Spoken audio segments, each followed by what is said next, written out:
ओम अखंड मंडलाकारं व्याप्तं येन चराचरं तत्पदं दर्शितं येन तस्मै श्री गुरुवे नमः। ओम गुरुर्ब्रह्मा गुरुर्विष्णु गुरुर्देवो महेश्वरा गुरु साक्षात् परब्रह्म तस्मै श्री गुरुवे नमः। दुनिया के हर जीव की कर लेना पहचान, ना जाने किस रूप में तुम की जावे भगवान।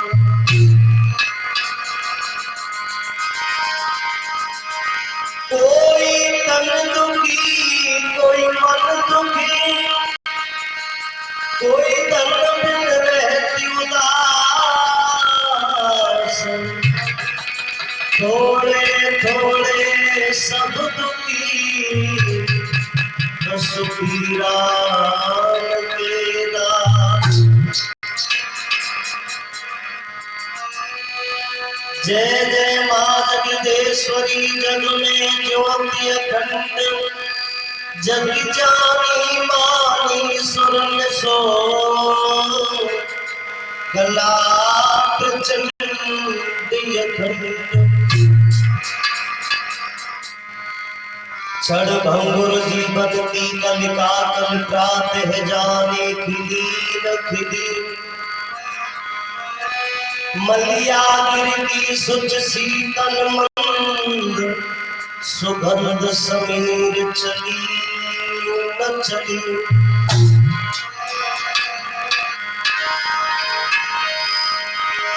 कल काल कुठार लिए फिरता,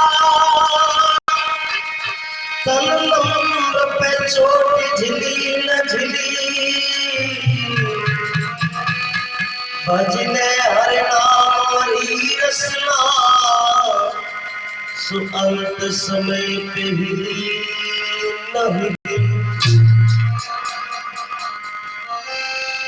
तो करनी ऐसी कर चलो जो आज सब करते रहे, किसको पता है पथ का हम आज ही कल ना रहे। ओम सच्चिदानंद रूपाय विष्णुपत्यादहे तवे तापत्रय विनाशाय श्री कृष्णाय वयं नमः।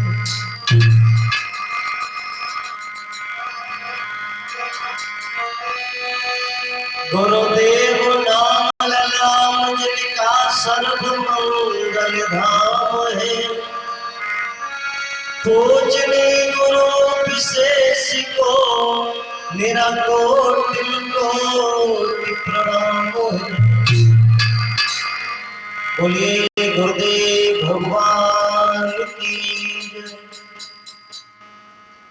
आदरणीय कथा पंडाल में उपस्थित हमारे सभी श्रोता बंधु, जैसे कि आपके इस पावन गांव में भगवान की पावनमयी कथाएं चल रही हैं, आप सभी भक्त एकाग्र मन से मैया के पावन तट पर विराजमान आदरणीय श्री सूत जी महाराज 88,000 ऋषियों को भगवान की पावनमयी कथाएं श्रवण करा रहे हैं। आज वही कथा श्री सुखदेव जी महाराज गंगा मैया के पावन तट पर विराजमान होकर के अभिमन्यु के बेटा परीक्षित को भगवान की कथा श्रवण करा रहे हैं। आज वही कथा आप सभी लोग एकाग्र मन से श्रवण कर रहे हैं। श्रोताओं, कल आपने कहां तक प्रसंग श्रवण किया परीक्षित महाराज?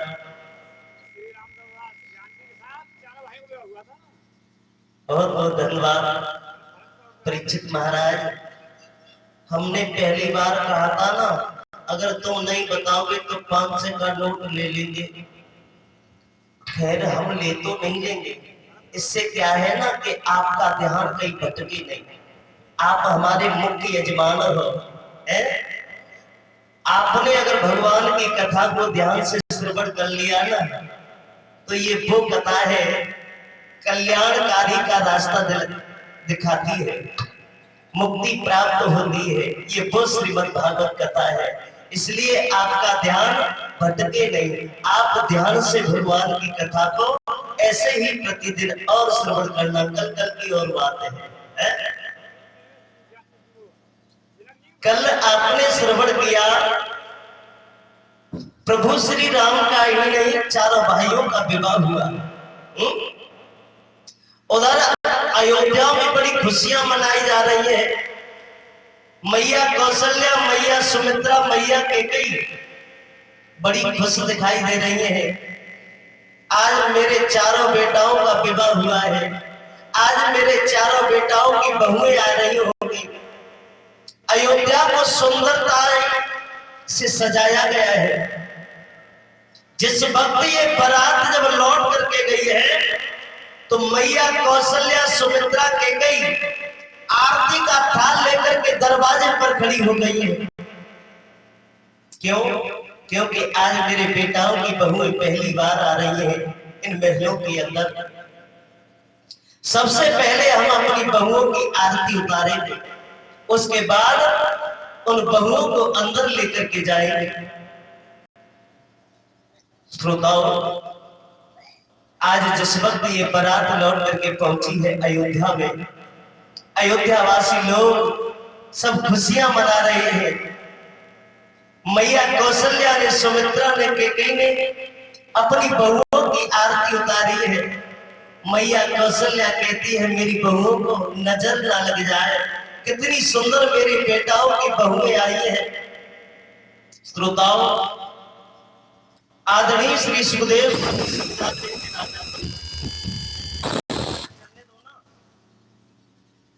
हेलो श्रोताओं, कहते नहीं है कभी कभी ज्यादा खुशी को नजर लग जाती है।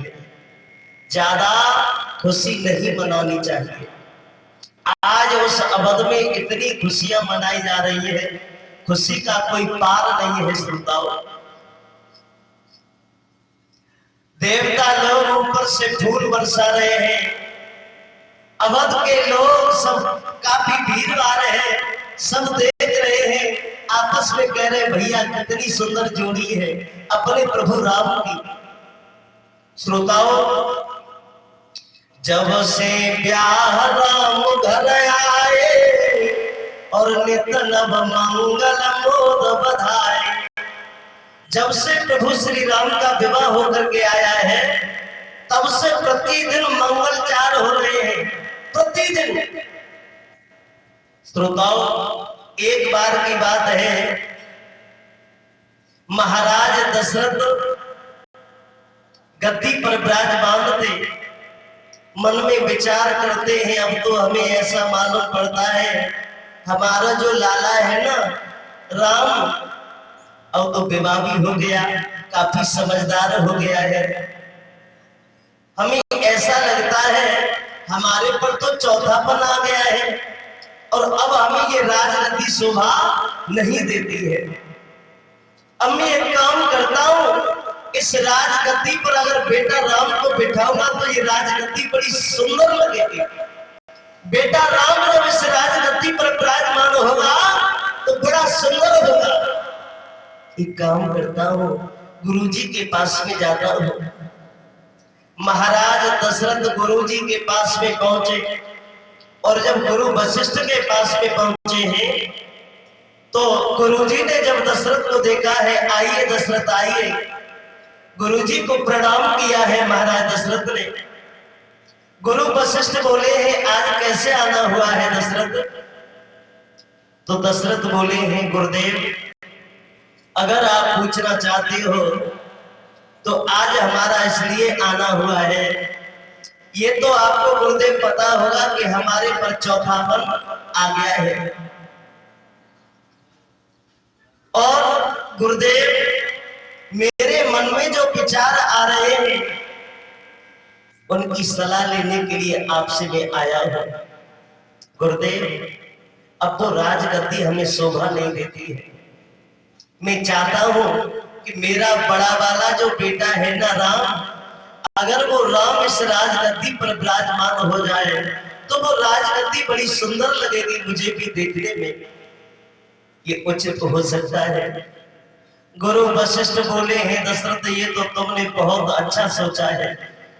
एक काम करो, आप अपने बेटा राम को राजगद्दी पर बिठाना चाहते हो तो आप आज तो नहीं बिठा सकते हो, क्योंकि आज शुभ मुहूर्त नहीं है।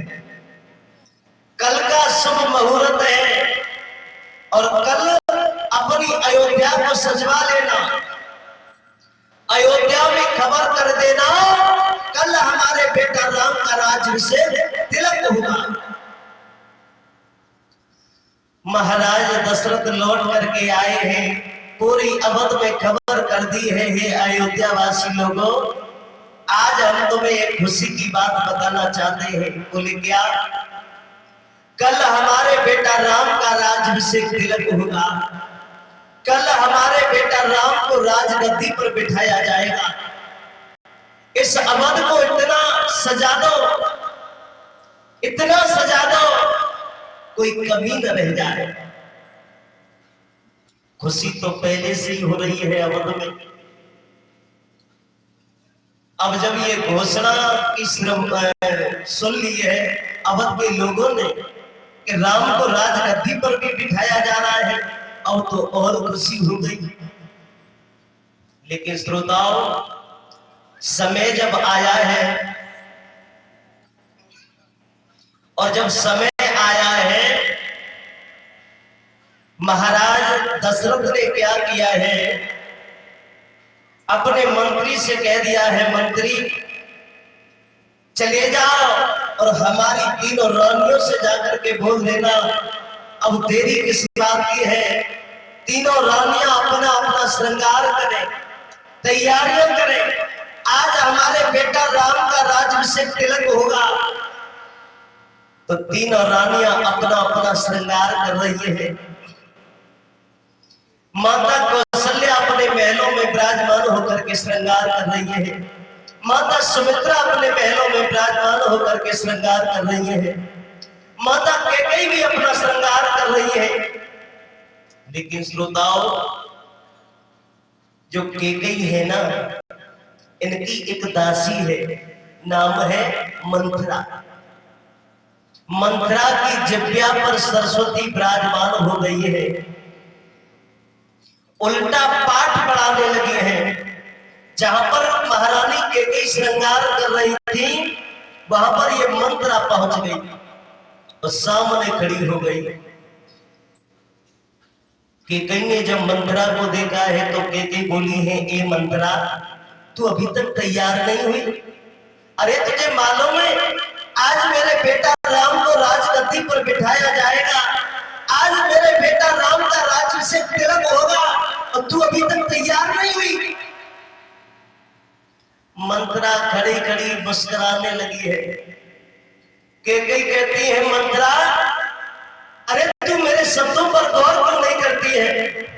तुझे मालूम है आज मेरे बेटा राम को राजगद्दी पर बिठाया जाएगा, अरे तू तैयार क्यों नहीं होती? मंथरा हंस करके बोली है, महारानी आज मुझे लगता है कि आप बड़ी भोली हो। मतलब यही है महारानी, आज मुझे यकीन होता है कि आप बहुत बड़ी भोली हो। तुम्हें कुछ पता नहीं है महारानी। कैकेयी कहती है, तू कहना क्या चाहती है मंथरा, एक बार मुझे बता तो सही। मंथरा बोली है महारानी के कैकेयी से, महारानी मैं कहना तो और कुछ नहीं चाहती हूं, लेकिन आज मैं जो कुछ देख रही हूं ये मुझे ठीक नहीं लग रहा है। बोले क्यों? क्योंकि तुम्हें कुछ मालूम है? बोले क्या हुआ, एक बार बता तो सही। महारानी, आज अपने अवध में बड़ी खुशियां मनाई जा रही हैं। महाराज दशरथ बड़े खुश दिखाई दे रहे हैं, लेकिन दुख एक बात का है, तुम्हारे बेटा भरत कहाँ है मालूम है? नन्हालों में। यहाँ खुशियां मनाई जा रही है, राम का राज्याभिषेक तिलक हो रहा है, और तुम्हारे बेटा भरत को अभी तक नन्हाल से बुलाया नहीं है।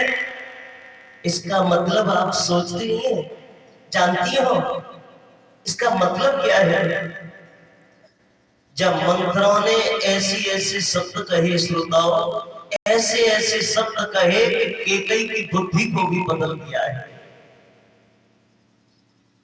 मंत्रा बोली है, महारानी हमें तो ऐसा मालूम पड़ता है कि महाराज दशरथ तुम्हारे बेटा से मतभेद रखते हैं।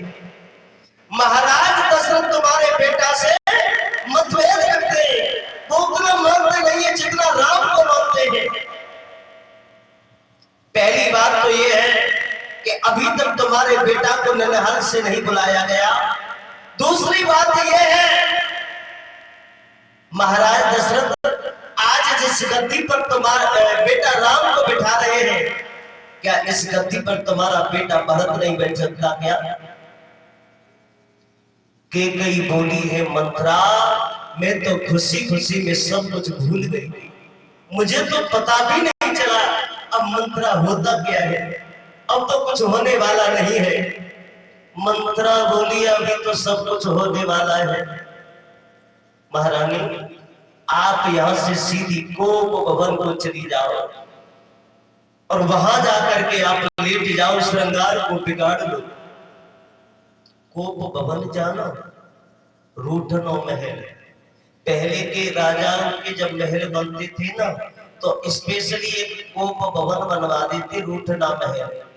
यानी कोई महारानी रूठ जाती थी ना, तो वो सीधी चली जाती, वहां जाकर के उस भवन में पहुंच जाती थी। तो महाराज समझ जाते आज कोई ना कोई बात जरूर है, नाराज है देवी की। आजकल कोई बनवाते हैं, और आजकल बनवाना भी मत।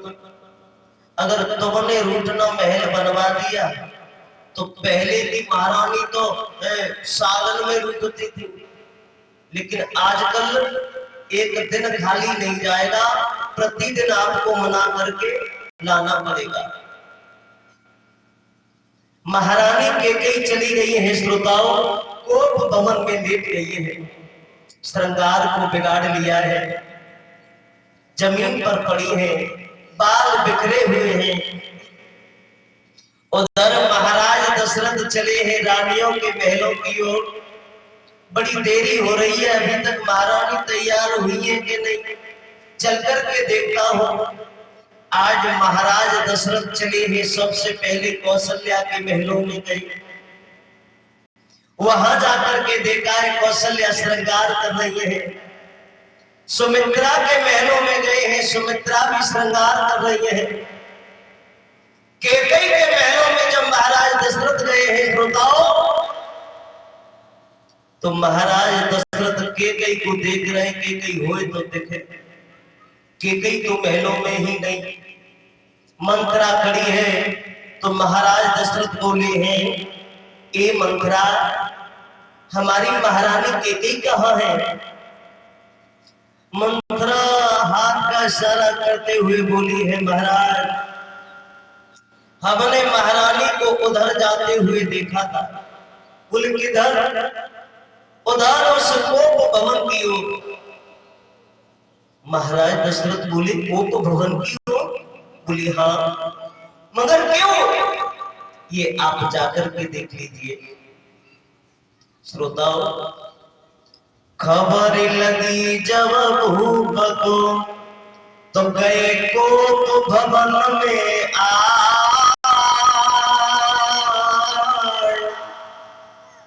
दीनहीन देखी दशा, तो अंग गयो को मिलाए। महाराज दशरथ कोप भवन के पास में पहुंच गए। सामने महाराज दशरथ ने जब देखा है तो महारानी के एक जमीन पर पड़ी है, श्रृंगार बिगड़ा हुआ पड़ा है। महाराज दशरथ बोले, ही महारानी के गई, ये सब मैं क्या देख रहा हूं? अरे ये सब क्या देख रहा हूं? आज हुआ क्या है? एक बार मुझे बताओ तो सही, क्या मुझसे कोई भूल हो गई? क्या मुझसे कोई गलती हो गई? एक बार बताओ तो सही। महाराज दशरथ बोले, ही श्रोताओ,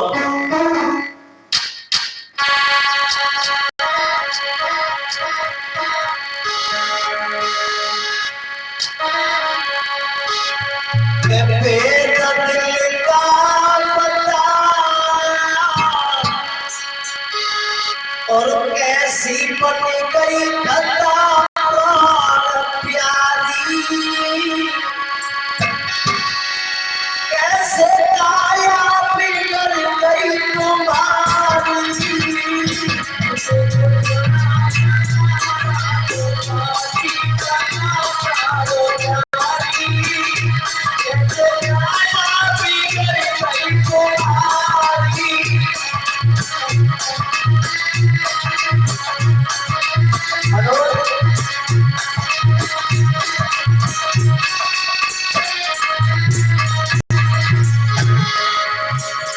एक बार महारानी मुझे बताओ तो सही, क्या मुझसे कोई भूल बन गई या किसी ने कुछ कह दिया है आपसे? ये सब मैं क्या देख रहा हूं? अगर तुम मुझे बताओगे नहीं तो मुझे पता कैसे चलेगा? एक बार मुझे बताओ तो सही। बेटा दिल का पता कैसी बन गई खता प्यारी, कैसे काया बिगड़ गई तुम्हारी।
आज महाराज दशरथ बोले, एक बार मुझे बताओ तो सही, ऐसी हमारे से कौन सी त्रुटि बन गई है?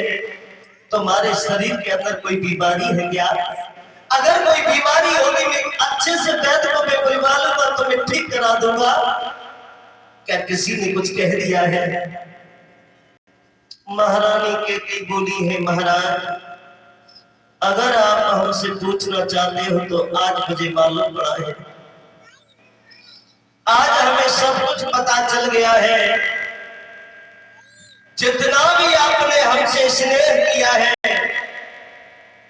वो सिर्फ और मतलब से आपने स्नेह दिखाया है हमें। और महाराज ये मैं आपसे ही नहीं कह रही हूं, मैं दुनिया की बात कर रही हूं, संसार की बात कर रही हूं। दुनिया मतलब की हो गई है, ये संसार मतलब का हो गया है। महारानी के कई समझा करके बोली है, महाराज दशरथ मैं आपकी ही बात नहीं कर रही हूं, सबकी बात कर रही हूं। के मतलब के बिना और कोई न किसी का प्यार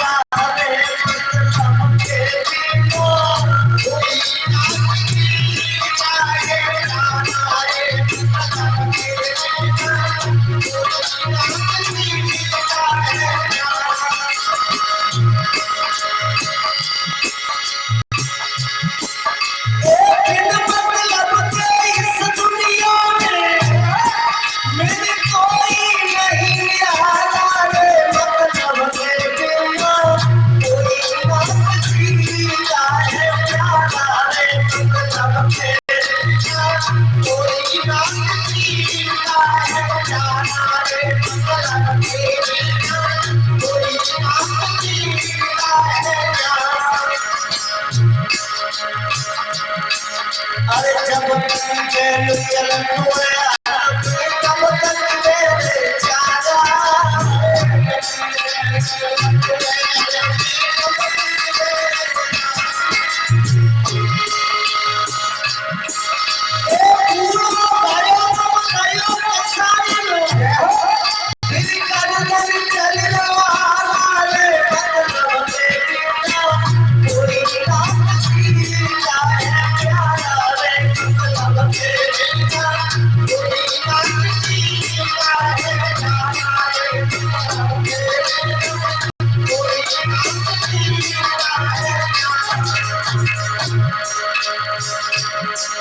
अरे बहु सास मेरे करिया तेरे जवाब बना दे बहु सास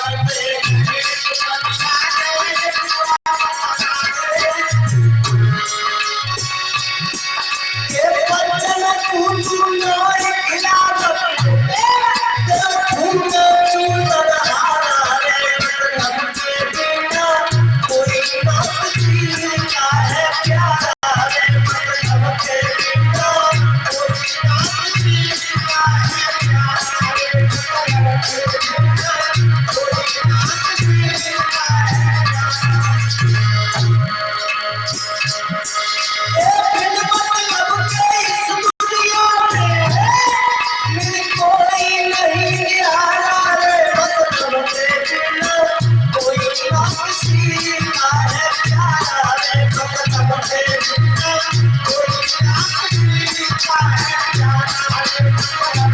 बिना कोई बात जीता आज वो कई बोली है महाराज मैं तुम्हारी ही बात नहीं कर रही हूँ मैं दुनिया की बात कर रही हूँ दुनिया मतलब की हो गई है। महाराज दशरथ कहते हैं कि कई आप कहना क्या चाहती हैं। महारानी के कई बोली है आज मुझे मालूम पड़ा है कितना आप बेटा राम को मानते हो और कितना मेरे बेटा भरत को मानते हो। यहाँ पर खुशियां मनाई जा रही है बेटा राम को राजगद्दी पर बिठाया जा रहा है। अभी तक मेरे बेटा भरत को अभी ननिहाल से नहीं बुलाया है। महाराज दशरथ कहते हैं तुम कैसी बात करती हो। अरे बेटा राम को जब राजगद्दी पर बिठाया जाएगा तब तक तो बेटा भरत को मैं बुलवा लूंगा चिंता की क्या बात है। महारानी कहते बोली है नहीं महाराज मुझे विश्वास नहीं होता है आपके ऊपर। आज मुझे मालूम पड़ा है कि आप मेरे बेटा से कितना बड़ा मतभेद रखते हैं। आज सब कुछ मुझे मालूम पड़ गया है। महाराज दशरथ बोले हैं महारानी मैं तुम्हारे हाथ जोड़ता हूं जो कुछ गलती हो गई हो हमें माफ करो। देखो आज खुशी का समय है और इस खुशी के समय पर आप जो कुछ हमसे मांगना चाहो ना वो आप दिल खोल करके हमसे मांग सकती हो। जो तुम हमारे से मांगोगी हम तुम्हें वही देंगे। कई बोली है महाराज मैं और कुछ नया नहीं मांगूंगा आपसे। ये तो आपको पता होगा कि मेरे दो वरदान आपके लिए जो आपने पहले मुझे दिए थे दो वरदान को अभी तक बाकी है। जिस वक्त महाराज दशरथ का और देवा संग्राम हो रहा था युद्ध हो रहा था उस वक्त महारानी कैकेयी उस रथ के ऊपर सवार थी और जब युद्ध हो रहा था युद्ध होते वक्त जब वो रथ आगे को बढ़ा महाराज दशरथ ने जब रथ को आगे को बढ़ाया तो चलते वक्त उस रथ के पहिया में जो कील लगी होती है ना वो कील निकल गई थी। महारानी कैकेयी ने जब देखा है कि ये कील तो निकल गई तो ऐसा न हो आगे चल के जो पहियों निकल जाए। अगर पहिया निकल गया तो महाराज दशरथ बचने वाले नहीं है मारे जाए। उस वक्त महारानी कैकेयी ने क्या किया अपनी अंगुली को उस कील की जगह पर लगाया था। फिर वो रथ आगे को बढ़ गया महाराज दशरथ को बचा लिया। उस वक्त महाराज दशरथ ने कहा, देवी अगर तुम इस अंगुली को नहीं लगाती तो मैं मारा जाता। आज मैं खुश होकर के कहता हूं, आज मैं एक नहीं तुम्हें मैं 2 वरदान देना चाहता हूं, मांग लीजिए, क्या मांगना चाहती हो। उस वक्त ने कह दिया था, उस वक्त केकई ने कहा, महाराज अभी मुझे कोई आवश्यकता नहीं है इन दोनों वरदानों की, समय आने पर मैं उन दोनों वरदानों को मांग लूंगी। अच्छा, केकई ने जब अंगुली लगाई, क्या अंगुली में दर्द नहीं हुआ?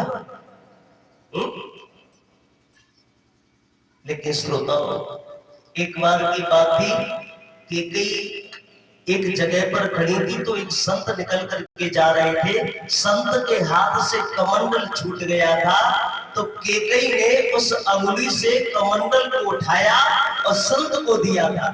उस वक्त उन संत ने ये कहा था, बेटी आज तूने जिस अंगुली से मेरे कमंडल को उठा करके दिया है वो तेरी अंगुली बजुर्ग की होगी, एक न एक दिन बहुत बड़ा तेरा काम निकालेगी, ये अंगुली पत्थर की हो गई। आज वो समय आ गया है। महारानी केकई बोली है, महाराज मेरे तो वरदान किया और बहुत दिन पहले के। महाराज मैंने उस वक्त तो उन दोनों वरदानों को नहीं मांगा, लेकिन आज वो समय आ गया है, उन दोनों वरदानों को मैं मांगना चाहती हूँ। महाराज दशरथ कहते हैं, अगर मांगना चाहते हो तो देरी किस बात की है, मांगो। महारानी केकई बोली है, नहीं महाराज अब हमें विश्वास नहीं होता है तुम्हारे ऊपर, जो मैं मांगूंगी आप वही मुझे दोगे। महाराज दशरथ कहते हैं, केकई अरे एक बार तो मांगो तो सही। केकई बोली है, नहीं महाराज मुझे विश्वास नहीं होता है, अगर आप मुझे दोनों वरदानों को देना चाहते हो तो उससे पहले तुम्हें अपने बेटा राम की सौगंध देनी होगी। पहले आपको अपने बेटा राम की कसम खानी होगी, जो मैं मांगूंगी आप मुझे वही देंगे। महाराज दशरथ बोले हैं, केकई अरे इसमें कसम की क्या बात है, एक बार आजमा के तो देखो, एक बार मांग करके तो देखो। महारानी केकई बोली है, नहीं महाराज हमें विश्वास नहीं होता। महाराज दशरथ बोले हैं, शायद आप हमें जानती नहीं हो, रघुकुल रीत सदा चली आई, प्राण जाए पर वचन न जाए। ये जो चौपाई है, अक्सर कर बोलते हैं प्राण जाए पर, ये पर लगाते हैं, ये पर नहीं है, यहां पर लिखा हुआ है पर। प्राण जाए पर वचन न जाए। श्रोताओ, महाराज दशरथ कहते हैं, महारानी हम रघुवंशी हैं और हम जो कहते हैं उसे करके दिखाते हैं, चाहे हमारे प्राण क्यों न चली जाए, एक बार तो मांगो तो सही। महारानी कहती है, नहीं महाराज मुझे विश्वास नहीं होता, जो मैं मांगूंगी आप वही देंगे। पहले बेटा राम की सौगंध आपको देनी होगी। अच्छा, सबसे ज्यादा प्रेम कौन करती? जितनी रानियां थी, 3 रानी थी, सबसे ज्यादा राम को कौन मानती थी? केकई। केकई बेटा राम को इतना मानती थी कि अपने पास में बिठा करके बहुत लाड लड़ाती थी, अपने हाथ से भोजन कराती थी। ये केकई बड़ा प्रेम करती थी राम से। देखिए आज उन्हीं केकई को केकई कहती है महाराज दशरथ से, पहले आप सौगंध दो तो तुम्हें वरदान मांग सकती हो, नहीं तो मैं आपसे वरदान नहीं मांगूंगी, क्योंकि मुझे विश्वास नहीं होता है तुम्हारे पर। तो महाराज दशरथ ने सौगंध दी है, देवी अगर तुम नहीं मानती हो तो मैं बेटा राम की सौगंध देता हूं, आज जो तुम हमारे से मांगोगी हम तुम्हें पति देंगे। और जब महाराज दशरथ ने सौगंध दी है तो महारानी केकई बोली है, महाराज अब मैं मांगना चाहती हूँ उन वरदानों को।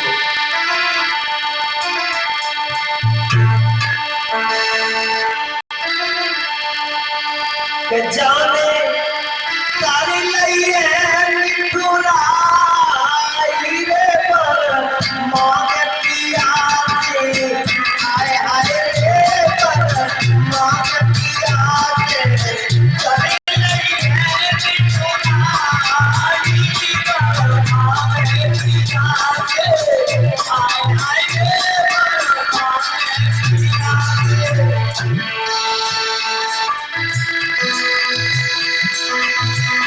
जाने तारे लइए मिठुराई रे पर मांगे पिया के, आए आए रे पर मांगे पिया के,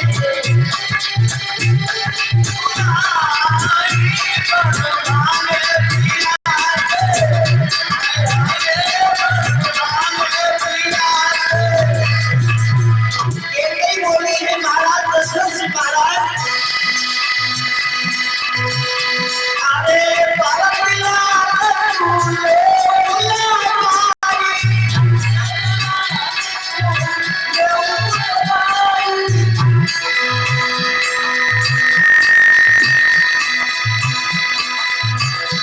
अरे राज तिलक तुम्हारे उतराई,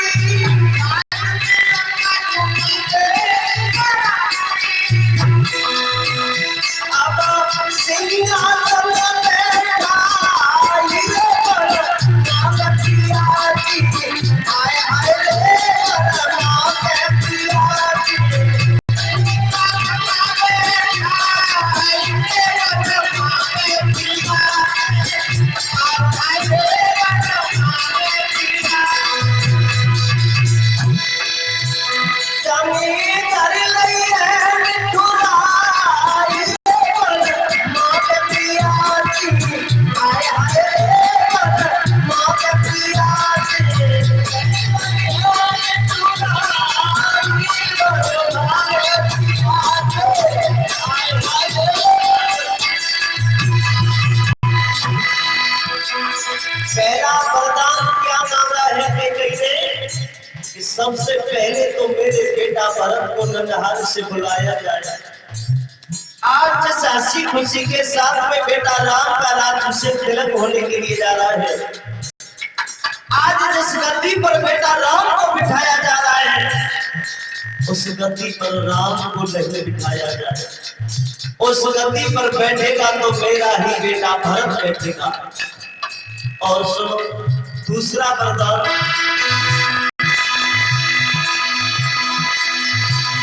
अरे तापस में कभी से उदासी, तापस में कभी से उदासी, और 14 बरस राम वनवासी, 14 बरस वनवासी,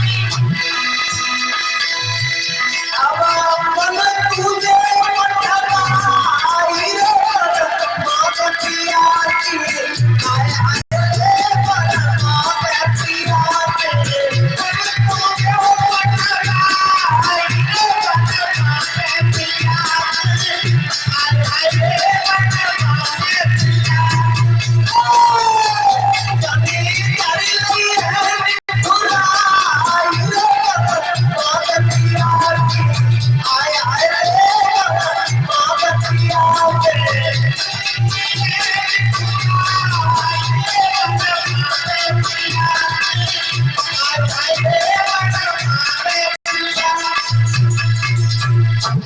महारानी केकई ने क्या वरदान मांगे हैं श्रोताओं। महारानी केकई बोली है, सुनो महाराज पहला वरदान तो मैं चाहती हूं जिस गद्दी पर बेटा राम को बिठाया जा रहा है, उस गद्दी पर बेटा राम नहीं बैठेगा। गद्दी पर बैठेगा तो मेरा ही बेटा भरत उस गद्दी पर बैठेगा। और दूसरा वरदान, उस राम के लिए 14 वर्षों का वनवास में मांगना चाहती हूं।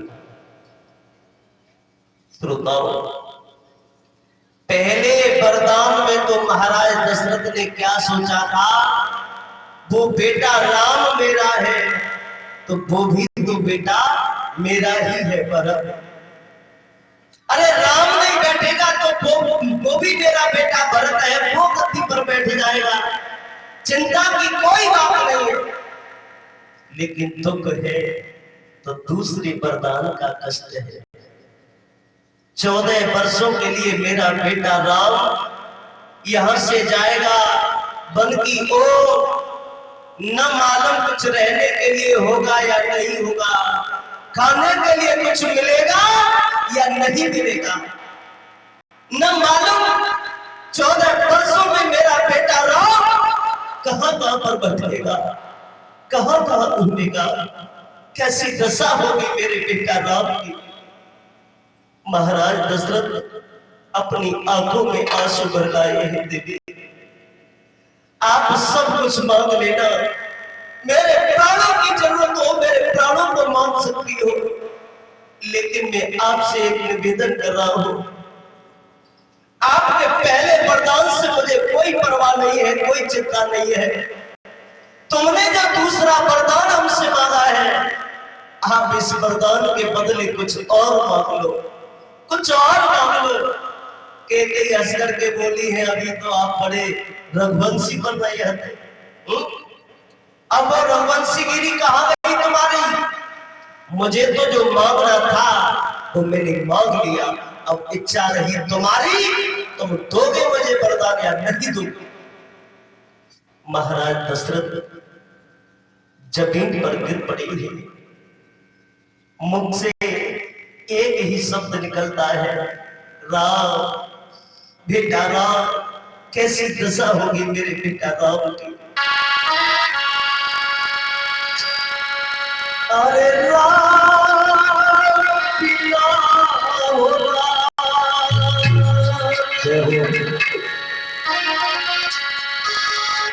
अरे राम बिना हो अरे राम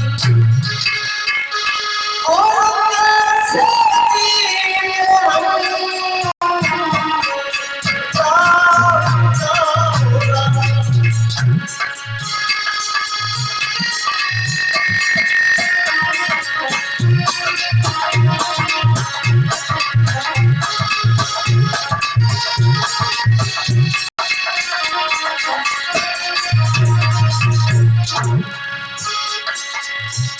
यदि जाएगा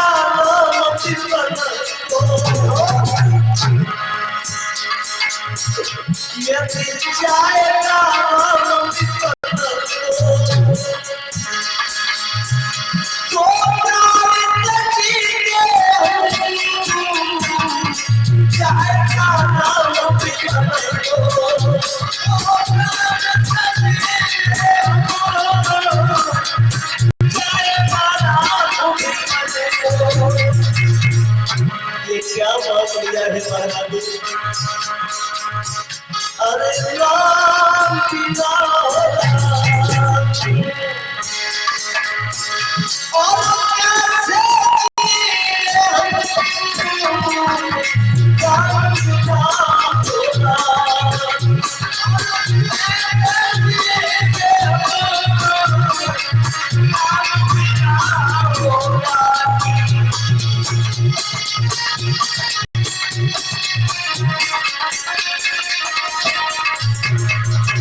तो प्राण तजीगे जाएगा